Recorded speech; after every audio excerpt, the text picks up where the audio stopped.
급락뒤 줄어들던 신용융자 잔고가 다시 늘기 시작했어. 8월 5일 신용융자 잔고는 약 28조 4천억 원이었어. 하루 전보다 약 1조 원 늘어난 규모야. 불과 전날까지만 해도 잔고는 27조 원대까지 내려왔어. 급락장에서 빚을 줄이던 흐름이 하루 만에 뒤집힌 거야. 그날 코스피는 3.76% 반등했어. 주가가 튀자 빚을 이용한 투자도 바로 돌아온 셈이지. 그렇다면 폭락 직후 다시 늘어난 비투는 무엇을 의미할까? 먼저 신용융자가 왜 빠르게 줄었는지부터 봐야 해. 신용융자는 증권사에서 돈을 빌려 주식을 사는 거래야. 주가가 오를 때는 적은 자기 자본으로 수익을 키울 수 있어. 하지만 하락할 때는 손실도 같은 방식으로 커지게 돼. 담보 가치가 기준 아래로 내려가면 문제가 시작돼. 돈을 채우지 못한 계좌는 강제로 주식이 팔릴 수 있지. 급락장이 시작된 뒤 신용융자 잔고는 계속 줄었어. 한때 33조 원에 육박했던 잔고가 27조 원대까지 내려왔지. 이 과정에서 기존 신용 포지션이 빠르게 정리됐어. 반대 매매까지 겹치면서 빚으로 산 주식이 시장에서 사라진 거야. 그런데 반등이 나오자 분위기가 바로 달라졌어. 이번에 비투가 다시 늘어난 이유는 크게 두 가지야. 첫째는 강제로 팔릴 물량이 크게 줄어든 거야. 급락장에서는 반대 매매가 하루 1천억 원을 넘기도 했어. 하지만 8월 5일 반대 매매는 117억 원까지 줄었어. 강제로 나가야 할 매물이 줄면 시장의 압박도 약해져. 기존 신용 포지션 정리가 상당 부분 진행됐다는 뜻이야. 이때부터 투자자는 다시 빚을 쓸 여유가 생길 수 있어. 주가가 반등하면 담보 가치도 함께 회복되기 때문이야. 둘째는 반등 기대가 빠르게 살아난 거야. 코스피와 코스닥이 동시에 크게 오르자 분위기가 바뀌었어. 며칠 전까지만 해도 빚을 줄이던 투자자가 다시 매수에 나선 거지. 신용융자는 상승 기대가 강해질수록 늘어나는 경향이 있어.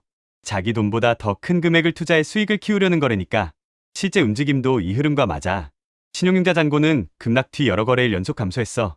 그런데 코스피가 반등한 날 바로 1조 원 넘게 증가했지. 강제 청산은 줄고 새로운 신용 매수는 늘기 시작한 거야. 여기서 한 가지는 구분해야 해. 신용융자가 하루 1조 늘었다고 폭락장이 끝난 건 아니야.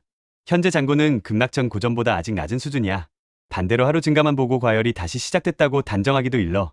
한 번의 반등에 투자 심리가 얼마나 빨리 돌아섰는지 보여준 신호에 가까워.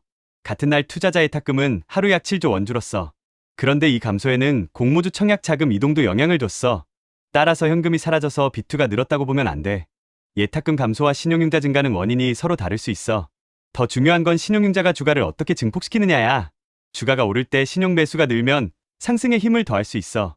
하지만 주가가 다시 밀리면 같은 돈이 반대 방향으로 작동해. 빚으로 산 주식은 담보 기준을 계속 지켜야 해. 하락폭이 커지면 다시 반대 매매 물량으로 바뀔 수 있지. 그래서 신용융자는 상승장에 열리면서 하락장의 증폭 장치야. 이번 기사에서 가장 중요한 장면도 바로 이거야. 폭락 뒤 레버리지가 정리되면서 시장 부담이 줄었어. 그런데 첫 강한 반등이 나오자 비투가 바로 다시 늘기 시작했지. 즉 투자자의 위험 선호가 생각보다 빠르게 돌아온 거야. 시장은 안정됐는지 확인하기도 전에 레버리지가 먼저 움직였어. 결국 하루 1조 원 증가는 두 가지 의미를 동시에 보여줘. 반대 매매 압력이 약해지고 투자 심리가 회복됐다는 신호야. 동시에 다음 하락에서 다시 팔릴 수 있는 빚도 쌓이기 시작한 거지. 이번 비투 반등의 핵심은 폭락의 기억이 사라졌다는 게 아니야. 주가가 반등하자 투자자들이 다시 레버리지를 선택했다는 거야. 오늘의 돈의 시그널은 여기까지야. 다음 신호에서 다시 만나.